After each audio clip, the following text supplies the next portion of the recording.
It's a letdown. It's discouraging. It's a disappointment. It's whatever D words that you want to use right now to describe the disappointing loss, the Giants' disappointing loss to the Saints. 26-14 on a week where we thought the Giants were going to build some sort of momentum, create their own narrative when it comes to pushing back about what people thought about this team in 2025. I'm Brandon London. You see Jared Schwartz right there. It's time to break this game down in the Blue Rush post-game live show. I am frustrated, Jared. I am without a doubt frustrated right now. Let me set the scene. Let me give you a little context right now. I watched the game up at Blue L House in Riverdale, New Jersey for another Giants watch party. Myself, Ahmad Bradshaw, DJ Camelo was on the ones and twos. I rushed home to make sure that I had good Wi-Fi, decent enough setup to sit here and talk with you. No lights are going to go out right now. Maybe the kid pops up, but 26-14 to a team that we thought that it was supposed to be a W. Whether you're a player, media, a fan, you're looking at this game as a W. And now we are looking at this game ready to break this thing down as a wasted opportunity. You go first. I will play off your emotions, sir. I was reading our columnist Mike Viccario's column yesterday, and I thought he laid it out pretty well. He said, for a team like the Giants that has lost so much, that has accomplished so little in recent years, they had a pretty simple goal in front of them: win 2 games in a row. You won one last week, just win 2 in a row. Even bad teams win 2 in a row. And you mentioned that the 1962 Mets, which are considered one of the worst teams in all, in baseball history and all of sports history, had a couple 3-game winning streaks. Just winning 2 in a row, this was a golden chance to win 2 in a row. And we know a short week on Thursday against the Eagles would have been a tall task, but all of a sudden you had a chance to be 2-3. Looking at that Cowboys game a couple weeks ago, where you looked like, well, we could have been 3-2. Spencer Rattler was 0-10 as a starting quarterback before today. He gets his first win against the Giants. Even bad teams sometimes win 2 in a row, not this team. And it started off well. Jaxson Dart touchdowns on his first 2 drives, 14-3, I believe, then 14-6. And then, 5 straight drives with a turnover. I believe they're the first team in the NFL to have a turnover on 5 straight drives in 9 years. And the Jets were the last team to do it against the Chiefs 9 years ago. The Saints scored 13 points off those 5 turnovers. The Giants lost by 12. So that's pretty simple right there. That's a difference right there. And it could have been more if they made that field goal at the end. It should have been 16 points. And when you look at last week, they didn't commit any turnovers, and their defense set them up twice inside the 5-yard line to score points. The complete opposite this week, the complete opposite blueprint. And, this is what bad teams do. They find ways to lose. It's frustrating because it's not like the Saints made a lot of great plays. They really made one winning play. It was that long touchdown to Rashid Shaheed. Other than that, can you think about how many really good plays the Saints made? Not really. It was really just backbreaking, unforced errors by the Giants. And, that's what makes it so frustrating. And I hate to say the acronym or to put that acronym out there for a game like this, but it was SOG. Yeah. Same old Giants. And when you say stats or you compare things or performances to history, bad history when it comes to NFL football, the last thing or franchise you want to be attached to, no disrespect, is doing something that the Jets did a long time ago. When you're comparing New York and the New York Jets and Giants, the only similarity should be they play in the same stadium. Not that this one franchise, the Giants, does what the Jets franchise do or has done. Again, no disrespect, but there's that line. We talk to fans, people reach out to you, they comment on your articles. There should be that divide when we're talking Jets and Giants. And the thing I think I'm upset most, former Giants receiver, whether you say practice squad or the guy, whatever it is. I've been around greats in the Amani Tumors, in the Plaxico Burrises, the David Tyrese. Steve Smith was even a baller.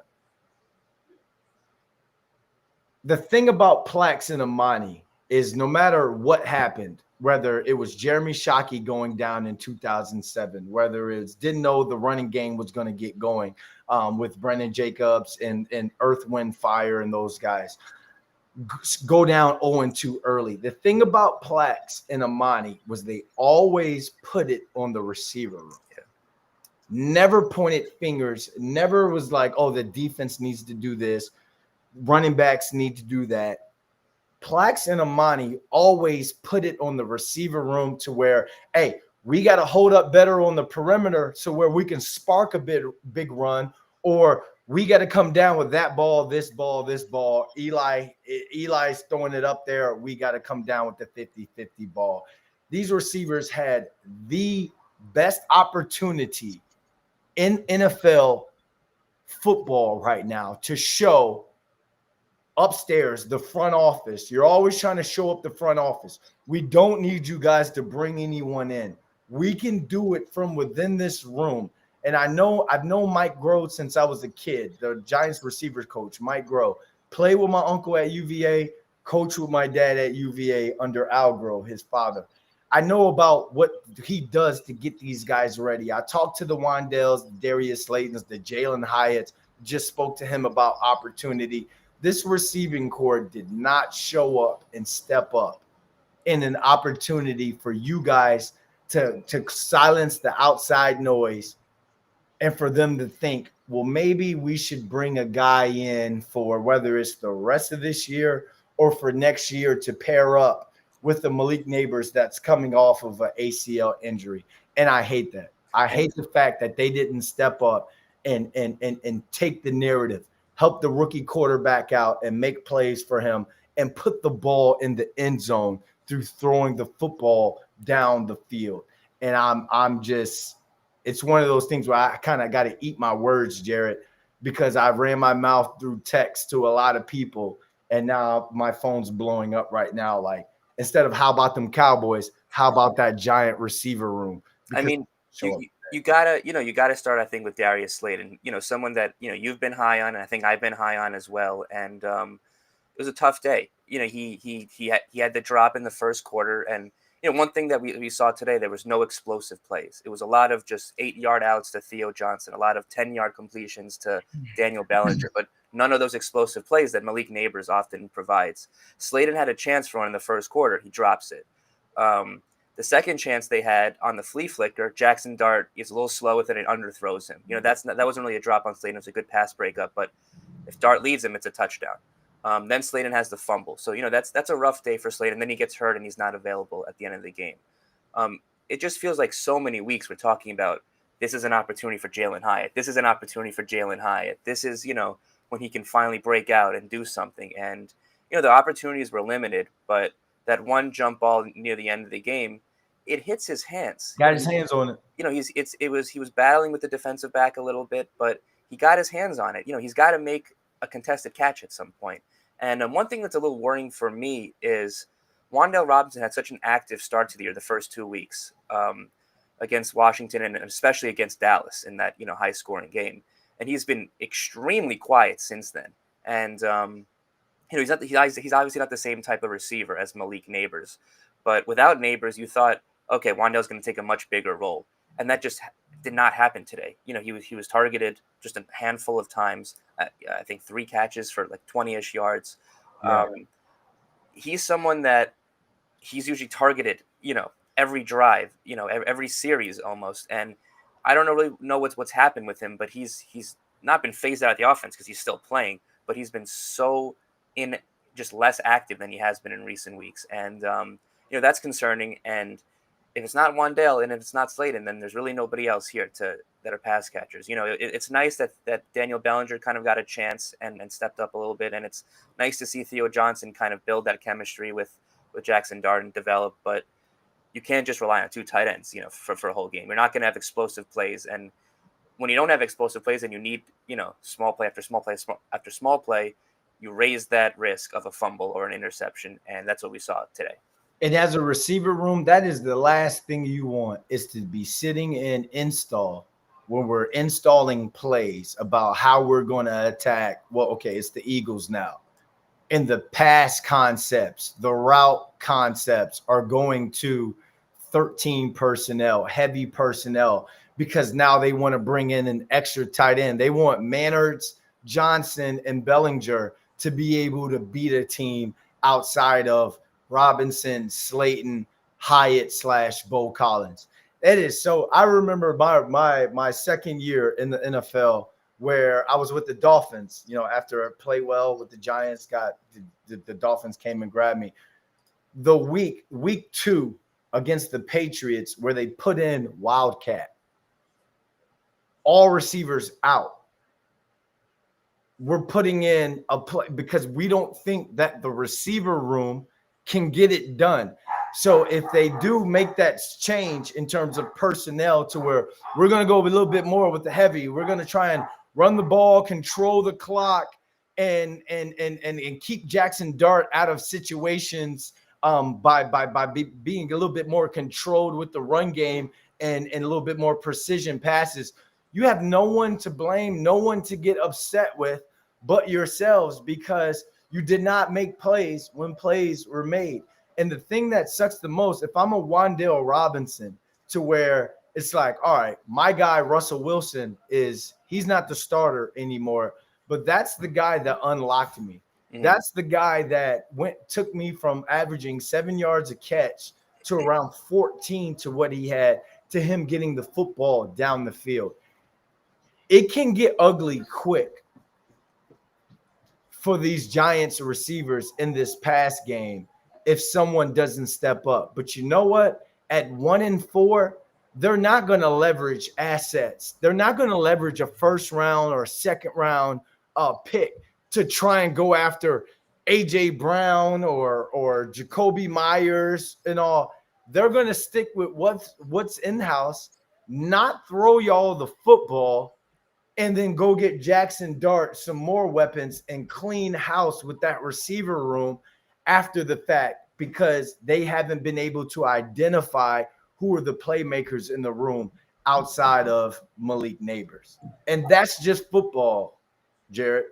And, it's 1-4, and it almost feels like 1-5 because it's a short week with the Eagles, and, stranger things have happened, but it's really hard to see them upsetting the Eagles at this point. And, even just on the other side of the ball, so much talk this offseason was the pass rush, the pass rush, the pass rush. We're putting Abdul Carter, Kayvon Thibodeau, and Brian Burns together with Dexter in the middle, and that's what this team's identity is going to be, is the pass rush.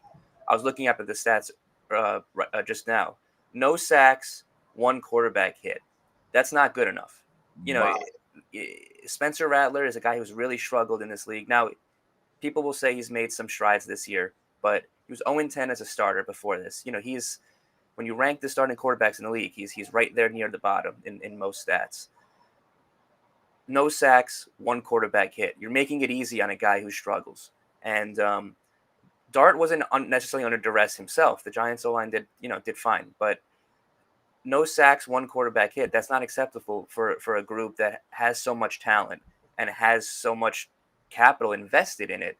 And last week was the first time really all season we saw that pass rush show up. They really affected Justin Herbert, and that made a huge difference. And I think what sparked that was that the Giants were actually playing with a lead. They were actually leading in a game, and they were playing with the lead today for a little bit. Yes, yeah.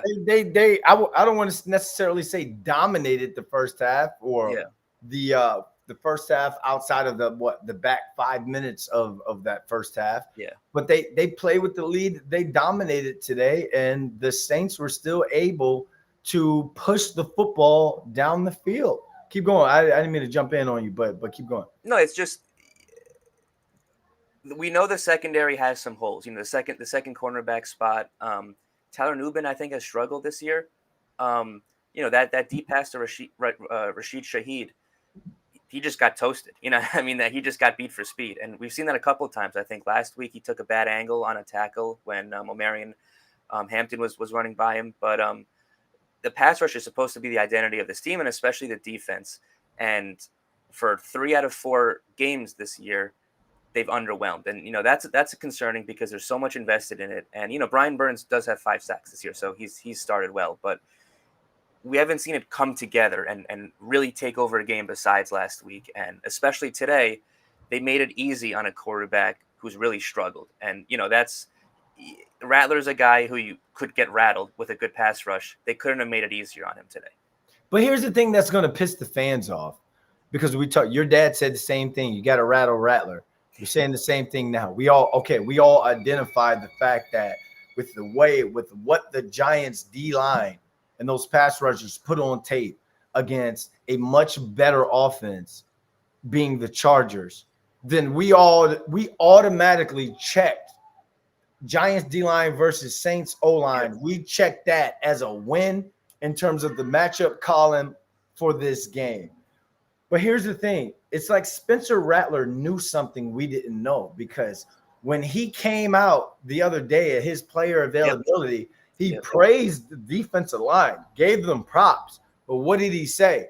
There's opportunity on the back end if we can block this thing up. And he said, they didn't. And, I don't know if this is a Shane Bowen thing, but he said they don't mix and match a lot, and they don't disguise a lot in the back end. They don't do a lot of complicated stuff. What they show pre-snap is often what it is post-snap. And, when I saw those comments, I said, if you're the Giants defense, this got to piss you off, because this is a winless team with a winless quarterback who is taking a not so veiled shot at your defense. And he was right. He did expose that secondary a little bit, and it wasn't a shot at the defense. It was a shot at the secondary. Yes. Let's be honest, because again, if you're gonna block up, if you're gonna go max protection, keep guys in the chip, you can't be talking ish about the D line. Like, if that was the case, it would be like, oh, we could block them with 5 and we can get 5 out in the route concepts. What he said was a disrespectful shot to the back end and the secondary. Keep going. And even with that, though, he played well today, Rattler. But I just watching, I still feel like he wasn't making plays all over the, all over the field. They did all right against the run, the Giants.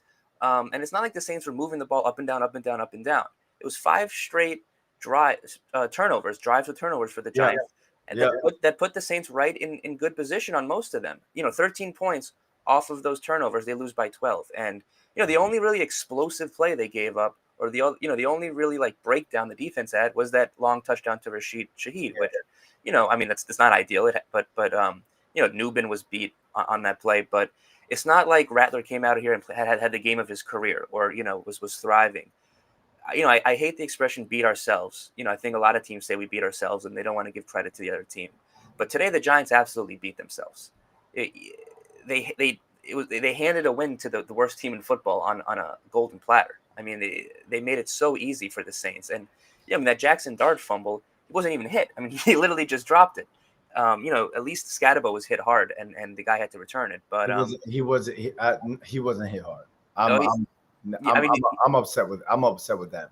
Well, that's 2 rookies. 2 straight fumbles, Dart and Scatabo. This is you put so much faith and so much commitment to 2 rookies. Sometimes they're going to make rookie mistakes, and those were 2 rookie mistakes, and 2 backbreaking mistakes, because they were driving on both Scatabo's. They were right in the red zone. You can't win. It's some people simplify it so much. Win the turnover battle, and I always think, well, it's not that simple. But today, 5 turnovers, no turnovers. Sometimes it is that simple. It is a kiss. That's the game of football. Kiss. Keep it simple, stupid. It's funny because, and I'm gonna go into a story with my dad real quick. But one of his D-line coaches or defensive coaches, Daryl Blackstock, he played in the NFL for a bit. He always says, like, it's football. It's either run or pass. Yeah. Simplify it to that, and then go into all the extra, the disguising, that sort of thing. But I say that I'm just trying to think of my main point that I was trying to get at there. It's it's on the back end. Like you're looking at it. Like the player in me is disgusted, bro. Like the player in me is like on that flight home to which we thought we were gonna sneak a little bottle on the flight, drink a little, land, go out tonight On a 2-game winning streak. on a 2-game winning streak, wake up the next morning, get in to take your IV, flush the system, and get ready to. And then your mindset, I think we can beat the. We won 2 in a row. Let's go beat the Eagles. Who knows? Short week. It's just letdown after letdown. It was almost like it felt like they were on a treadmill, and like every time they took a step forward, like then they put the incline up and they took 2 steps back. Like every time they moved the ball, fumble. They move the ball, fumble, penalty, interception.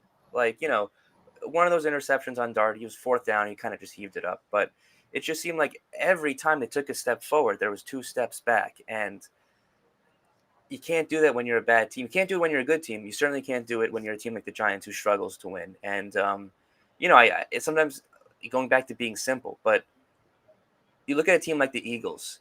So often, like they don't look like they're playing great. Like especially a couple weeks ago when they were playing the Browns, I think it doesn't look like they're playing great. Then they just win. Like you look at like something turns on, right? Like you look at the box score and they're outgained in yards. They nobody has crazy stats. AJ Brown doesn't have. He's complaining on the sideline and stuff. Then they just win. Like they look at the final score and they just win. The Giants are the opposite. Like you look at the box scores, like, oh, like this guy had a pretty good day. Oh, like this guy had a pretty good day. They had more yards than the Saints. Like they had more first downs. Then they lose. Like then they just lose. And winning teams win and losing teams lose. And I hate to make things so simple, but that's football. Yeah, that's it's football. Don't apologize for football. Losing teams do make losing plays, and the Giants made 5 or 6 losing plays today, and you can't overcome that. I mean, they were playing well for a quarter and a half, and then just 5 straight drives with the turnover. That's we haven't seen it in 9 years, so it's not normal. I remember my talking point now. Those at home, my father is the head football coach for William & Mary, the William & Mary tribe. He's been head coach at UVA, Howard, D-line coach at with the Houston Texans. And like one thing he'll say when he has a really good true freshman, right? He'll go, people will be like, oh my gosh, that kid's really good. He's like, yeah, he's a true freshman. But then he makes a mistake and you're like, he's a true freshman. Yeah. That's the same thing with the rookies in the NFL. If you think about last year, who stormed on the scene? Tyrone Tracy Jr. But what was his knock? Fumble. He put the football on the ground a little bit too much. So why you had a guy that, what was it, like tied or had the most total yards from scrimmage as a rookie in Giants history, you also had a guy that put the football on the ground a couple of times as well. So when you're relying on these true freshmen, these rookies, you'll get the highs, but then you'll also get the lows. All right, you guys have been rocking with us. We're really big on fan engagement, interaction. Let's go to some of these comments because they're not being mean to us, Jarrett. They're being mean to the team. Brad 8866. Boy, what's with all those numbers? Should the Giants trade for a receiver with Neighbors out? I'll go first on this one, Jarrett. No. Why? Why leverage? Why give up a second-round pick or a first-round pick for a rental? Unless it's a guy that is extremely disgruntled and is not going to cost you an arm, a leg, and a hip flexor to bring in. Absolutely not. You rock with what you can rock with now. You find with someone on a practice squad that you've identified that's like, hey, maybe down the road, this could be a Victor Cruz. This could be a Stephon Diggs, a late round guy that's on the practice squad that can step up later on and then play well next year. But for right now, absolutely no, you don't trade. And for the people out there, the Giants fans in our group chat that are the ones that are like, sorry, we got a delivery at the house. the ones that are like trade for AJ Brown, you really think that the Eagles are going to give up AJ Brown, who you have to play twice in the next 4 weeks? One, two, if they lose him and something happens to Devontae Smith, now you're down to your third and fourth receiver. Get out of the fantasy world. That's not happening. Go ahead, Jared. I mean, no. And first of all, people always just say, just trade for one. Just trade for one. Good receivers aren't just available. The teams need good receivers. They don't just make them available. Anybody you'd get right now is probably not a difference maker. And why would you give up assets, when you're 1-4 staring at 1-5? It's more likely they'll just activate like little Jordan Humphrey from the practice squad, which, that was actually a little bit of a surprise that they didn't activate or, promote any receivers from the practice squad after Neighbors. They decided to go with a more tight end heavy passing approach, which worked a little bit. Bellinger and Theo Johnson had pretty big days, but I think on Thursday we'll probably see a little Jordan Humphrey or somebody else activated, and then that's about it. Because where we are in the season, it's pretty hard to find quality receivers where you don't have to, that's you can make that trade in Madden when you force the team to accept it, but in reality you're not going to find a quality receiver and not have to give up anything, and it's pointless to give up anything right now. So look, they paid Slayton. He's not just some guy. They paid him a decent chunk of change to bring him back. He needs to be someone they can rely on. Wan'Dale Robinson was a second-round pick. That's a high investment. He needs to step up and be someone they can rely on. And we say it every week, but maybe Jalen Hyatt. I always jump in when someone tells a receiver that the receiver needs to step up. We run the routes that are called for us. We get open the way we get open. Mm-hmm. Receiver, like, it's not like we can just get the football. We touch the football every play. It is a job that depends on other people. So the line has to block, quarterback has to see it and deliver a catchable football. So when it comes to Wan'Dale, we can't just say like, oh, he needs to step up. Or when you say Jalen Hyatt, okay, I would, if I see Jalen, when I see him in the locker room and because we have conversations just off to the side, you got to come down with that. Yeah. That's you need to step up because, all right, we know you're not going to get X amount of targets, but that one was a catchable ball, and maybe it wasn't the prettiest. Mm-hmm. Maybe you had to slow down for it. But at the end of the day, when you're fighting for balls, now they're trying to go to Bo Collins. Darius Slayton is out. You were kind of drafted to take Darius Slayton's spot. Yeah. You got to come down with that. So that's all I'm saying when it comes to, because I get like real. It doesn't feel like there were that many opportunities where a receiver, but besides that Hyatt play, and maybe that Slayton drop in the first quarter, but it wasn't like they were running. They were getting the passes and they were just dropping it. It was just a little bit of everything. I think it was a different kind of game style with the heavy tight end usage. A lot of runs from Jaxson Dart, a lot of design runs and impromptu runs. But this is going to be the group. They're not going to sign Odell.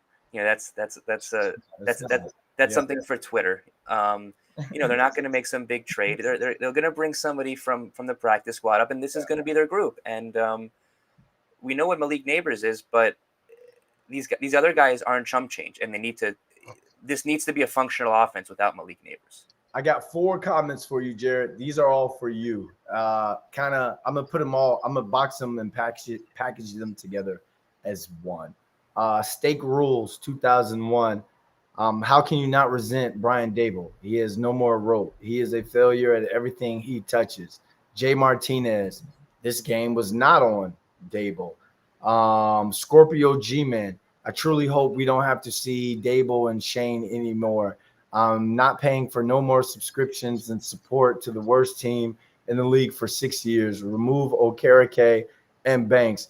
The way he said subscriptions, he's got to be from Europe. That's like Europe. That's all right. Go with that one because now everyone is up. Like now, does this game fall on Brian Dable and Joe Shane? Well, it's funny because after that first quarter, right, or after the Giants scored their second touchdown, when they were up 14-3, I think.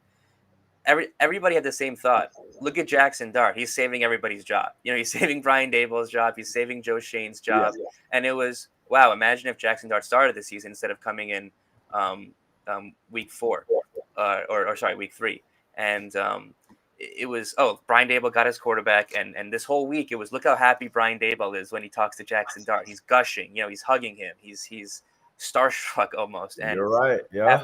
After that first quarter, it's like, okay, like, Jaxson Dart is going to save Brian Daboll's job and give him a chance. And then the rest of the game happens and 5 straight turnovers. And now everybody's coming for Brian Daboll. I don't know if this game is on Brian Daboll. I mean, Darius Slayton dropping the ball and fumbling is not on Brian Daboll.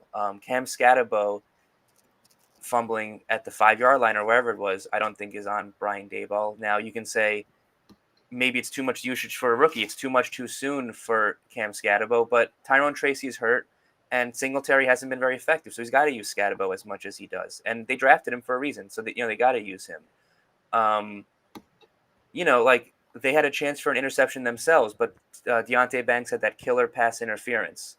And it's the same thing that we've talked about a lot. He's not turning his head around, so that's coaching, but that's the defensive backs coach. That's not really Brian Daboll. I don't know. I mean, it's not. I mean, Brian Daboll is 1-4, right? His team is 1-4, but I don't know. I mean, he didn't fumble. Like he didn't throw the interceptions, and through the first quarter and a half, Brian Daboll is calling a pretty good game. He without his star receiver, like he was making the offense function, and we had seen so many red zone struggles earlier in the year. The first 2 trips to the red zone, 2 touchdowns. It's just then the team shoots itself in the foot. And it's hard to really say any of those mistakes were on Brian Daboll. That Dart wasn't in a good position to succeed, or it was a bad play call, or it was, they were ill-prepared or something. Like I think when you watch the Jets game today, they just got beat in all phases, and they looked unprepared, and they looked like they almost – I hate to say quit, because I hate to say when football players quit. I don't like that's a bad word, bro. I don't like saying that. Little word, yeah. But it when you look at that Jets game, it said, wow, like they look like they weren't interested almost, or they just looked like they were unprepared in all phases. When I look at the Giants game today, I don't think they were unprepared in all phases. They made 5 back-breaking mistakes, which bad teams do, and you can't overcome that. I'm with Big Blue 56 on this one. I think it's on everyone. Yeah. I think it's one of those games where, I've been around a lot of players who they do what we used to call, Mark Trestman used to call, tell yourself a story. I'm not playing because coach don't like me. I'm not playing because I wasn't drafted or X, Y, Z. And then you get in the game, you get your opportunity, and you're committing dumb penalties. You're not catching the football in 50-50 situations. I think it's on everyone. And it's one of those games where now you're on a flight back from New Orleans to Newark, and you can't have fun. You can't be as excited as you want it and expect it to be. That's the thing. And that is the most, not just disappointing part about it all. Because if you were in the locker room this week and you felt the vibes, these guys expected to win this game. And then those vibes after the first quarter. After the first quarter and halfway into the second quarter, they were playing like they expected to win. You saw Darius Alexander show up with the sack. You saw guys running around.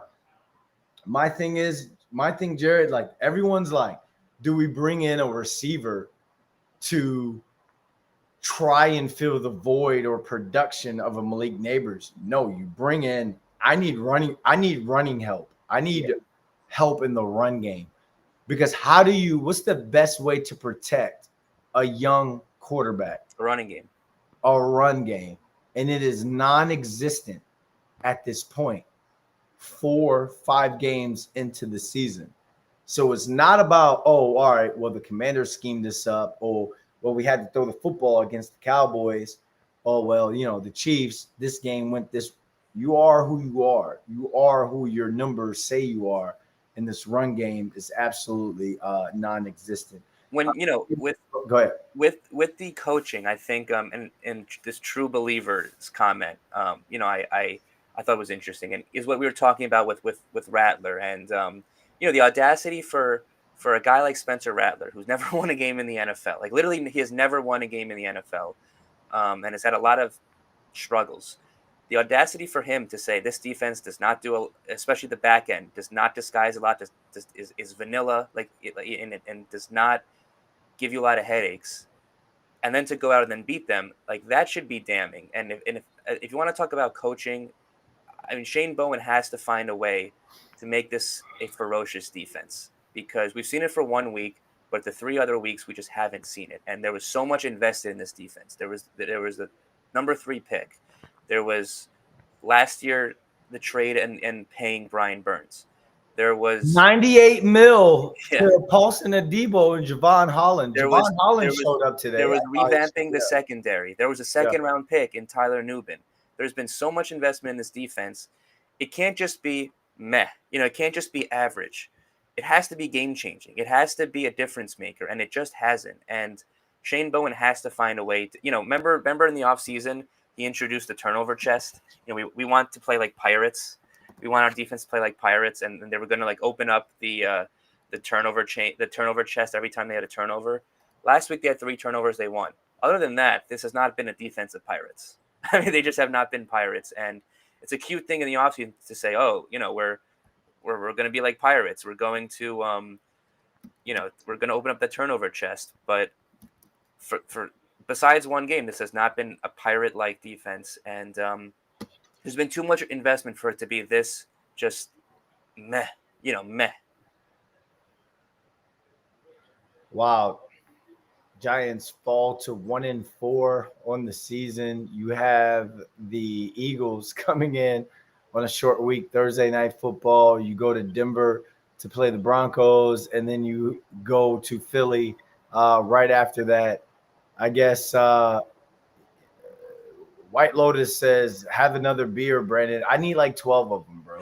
Like I need like 12 of them right now, because these type of losses, they take a lot out of you. Next 3 games, Jarrett, thought process. What are you thinking for that one, man? I was thinking during the game, like back to Mike Viccario's pregame column. He referenced from Major League. I don't know if you've seen the great, Major League the movie. A baseball. I'm older than you, of course I've seen it. You're not a big baseball guy, I don't know, but when the manager, when they're really bad and stuff, and then they finally win a game, and the manager says, "Well, we won today. If we win tomorrow, that's 2 in a row. If we win one more after that, that's called a winning streak." That was what was going through my mind. They win today, right, against probably the worst team in the league. Now you have a chance for a winning streak. Like, just even bad teams go on winning streaks. Not this team. I don't think they've won 3 in a row since Tommy DeVito 2 years ago. So, even bad team goes on winning streaks. Not this team. And you're 1-4. You're staring down 1-5. It's, after the win last week and through the first quarter and a half, there was so much optimism. It's incredible how quickly it could just be zapped right away. And like we said, a quarter and a half into this game, it was like, okay, like Brian Daboll's job is Jaxson Dart has breathed this new life into this team. He's saving Daboll's job. We have a season now. We might be 2-3 and feeling ourselves, before this game in Philly. Now it's 1-4, going up against the best team in the league, and looking at mock drafts basically. I'm going to end on these 2 comments. Luis Urkel, now they will come out on a short week and play lights out. I love the enthusiasm. I want to drink what you've been drinking, because clearly I need another beer. A true believer says, it starts from the top, bro. In an era where it's all about offense and getting your playmakers space to run free, we play a defense that supports giving space and route freedom. Scratching my head. And then Big Blue 56, we have too much talent to be letting these dumb mistakes beat ourselves. And that is the one that we'll end with after the Giants 26-14 loss to the then or former 0-4 New Orleans Saints. Thanks for hanging out with us. Thank you for the comments. This is your Big Blue or your Blue Rush post game live by the New York Post. For Brendan London, he's Jared Schwartz.